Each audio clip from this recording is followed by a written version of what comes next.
2014 से पहले के भारत को देखिए और 2014 से 23 के भारत को देखिए, निश्चित रूप से बहुत बड़ा अंतर आपको हर मायने में, सामरिक शक्ति में, प्रतिष्ठा में, भारत की धमक, भारत की हैसियत, दुनिया, भारत उसकी अध्यक्षता कर रहा है।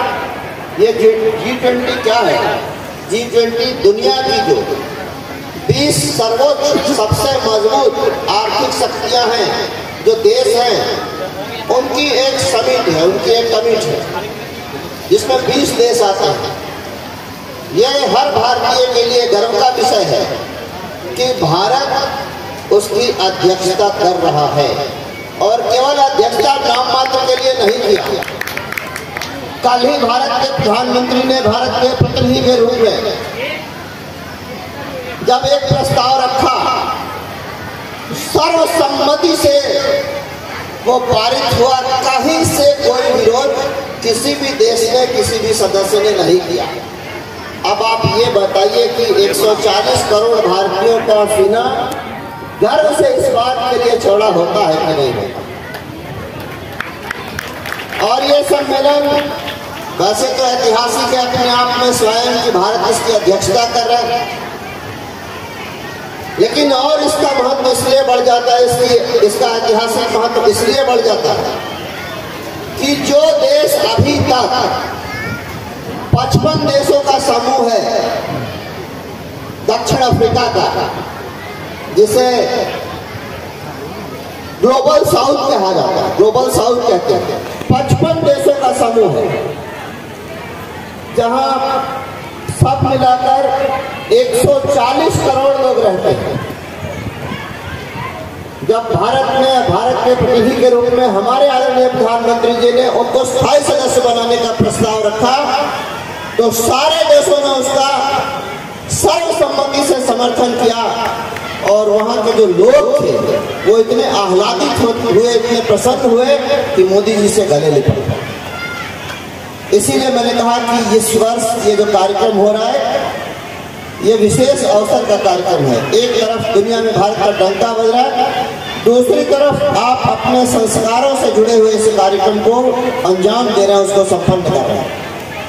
मित्रों, मैं तो सारे लोगों से, जिनके पास समय का अभाव भी होता है, जो अति व्यस्त होते हैं किसी कार्यक्रम में या घरेलू काम में या बाकी के काम में, उनसे ये आग्रह करता हूँ, विशेष रूप से निवेदन है मेरा कि आप यहाँ से जाने के बाद और अभी से कल तक, परसों तक, आज देखा आपने कि नहीं देखा, कल देखा था कि नहीं देखा था, लेकिन जरूर देखिए। टेलीविजन निश्चित रूप से देखिए, हर आदमी आजकल मोबाइल में व्यस्त है, मोबाइल में सूचनाएं आती है, लेकिन उतने व्यापक तरीके से अब हमको तो देखने नहीं आता, बाकी लोगों को आता होगा तो आता होगा, लेकिन जितना नेशनल चैनल है, जितना इंटरनेशनल चैनल है, सबको देखिए आप, केवल भारत भारत भारत भारत भारत। दुनिया में आज भारत का डंका बज रहा है। चैनलों को देखिए, आपको पता चलेगा भारत का महत्व, भारत की प्रसिद्धि, भारत का सम्मान, भारत की प्रतिष्ठा। तब आपको एक भारतीय होने के नाते यह एहसास होगा, ये खुशी होगी कि हमारा भारत कहां से कहां पहुंच गया और कहां से कहां पहुंचने वाला है। एक तरफ देश में 3 दिवसीय सम्मेलन के मौके पर दुनिया में भारत का डंका बज रहा है, तो दूसरी तरफ भारत के ही, अब जिम्मेवार कहें कि गैर जिम्मेवार कहें, आप लोग तय कर लीजिएगा, विदेशों में जाकर ये कह रहे हैं, अभी कह रहे हैं, पहले तो कहां से कहा ही, अभी कह रहे हैं कि भारत में लोकतंत्र खतरे में, भारत का संविधान खतरे में। दुनिया भारत को मान रही है, जान रही है, सम्मान दे रही है, प्रतिष्ठा दे रही है, और भारत का ही कोई व्यक्ति भारत के बाहर जाकर कह रहा है कि भारत में सब कुछ खतरे में। किसको सही मानेंगे? दुनिया को सही मानेंगे या किसी एक व्यक्ति के विचार को सही मानेंगे? तो तय आप लोगों को करना है, तय हर भारतीय को करना है। इसीलिए मैंने कहा कि आप लोग टेलीविजन जरूर देखिए, समाचार जरूर देखिए, आपको खुशी होगी कि किस तरह से भारत का इतिहास, भारत के संस्कार, जो विदेशी मेहमान आए हैं, हर देश का अलग अलग खाना पीना, रहना सहना, भाषा, बोली, संस्कार, उनके पोशाक, उनका पहनावा अलग अलग होता है। लेकिन तब हम लोगों को इस बात की खुशी जरूर होती है और बहुत प्रसन्नता होती है कि दुनिया में ऐसे विदेशी मेहमान दुनिया से आने वाले हैं जिनका पोशाक कहीं से भारतीय नहीं थी। कई महिला मेहमान साड़ी पहनकर उस सम्मेलन में आती है, तो एक भारतीय होने के नाते हम लोगों को खुशी होना चाहिए कि नहीं होना चाहिए, गर्व होना चाहिए कि नहीं होना चाहिए? अरे उधर सब जवाब मांग रहा हूँ, होना चाहिए ना, एकदम होना चाहिए। भारत के व्यंजन की प्रशंसा जब हो रही है, चाव से लोग स्वाद लेकर उसको खा रहे हैं, उस आहार को ग्रहण कर रहे हैं, उसमें बिहार का भी है। और बिहार में नालंदा यूनिवर्सिटी के अवशेष को, उसके खंडहर को बड़ी प्रमुखता से उस सम्मेलन स्थल पर दिखाया गया। तो एक भारतीय होने के साथ साथ एक बिहारी होने के नाते भी हम लोगों को बहुत खुशी होती है, बहुत प्रसन्नता होती है। मित्रों, अभी हमारे दिलीप जी कह रहे थे